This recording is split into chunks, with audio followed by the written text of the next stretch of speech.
The question, what is the place of prayer in the local church? I have become convinced in recent years that there needs to be, certainly in the Western church, a radical reappraisal of corporate prayer. I find that in the global south and in the global east, where Christianity is exploding at a vast rate, one of the defining features of that phenomena is the place of corporate prayer as the engine room that is driving that growth.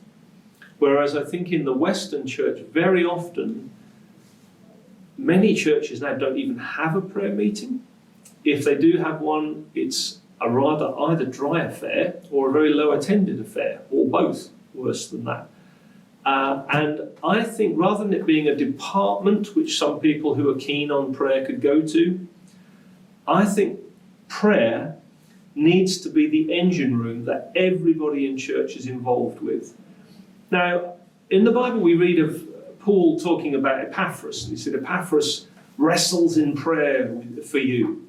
And there are people in church life who have that grace on them to intercede, and they love it. They will wrestle in prayer, but they're not large in numbers. Paul was able to say Epaphras. He used the name of someone. It was just one person who had that particular grace on them. I believe if we think the prayer meeting is for the Epaphras types, we've missed it. The prayer meeting should be a whole community thing, from children to the youngest convert to the oldest saint.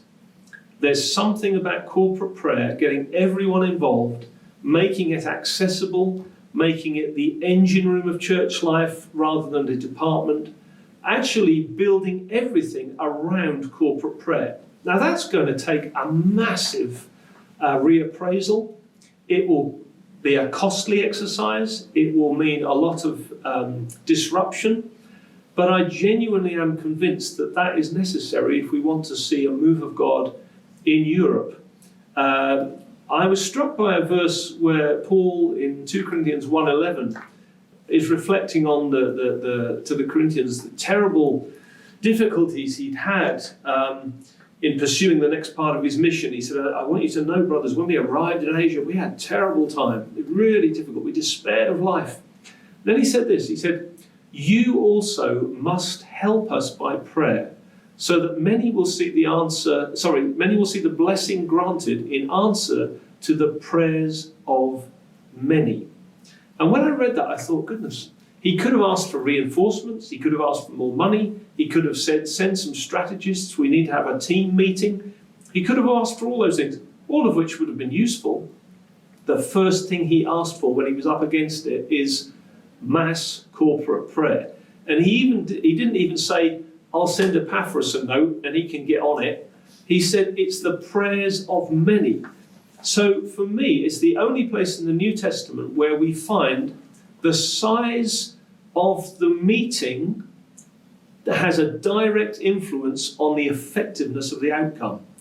We have church conferences, books on church growth, everyone's teaching on church growth. I don't find Paul anywhere saying that the size of your church is the defining factor in how successful your church or ministry or fruitful it can be. It's nowhere in the New Testament. Fair enough. What is the ideal size of a local church? Bigger. I agree. But it doesn't mean we have to reach a certain size before we can be fruitful. With prayer, corporate prayer, Paul seems to specifically say, the prayers of many will unlock an answer to help me in this situation. So I think we are missing something in the Western church because our prayer meetings are sparsely attended, if they happen at all, and we need to have a revolution in prayer if we are to see the spiritual tide turned across the nations of Europe.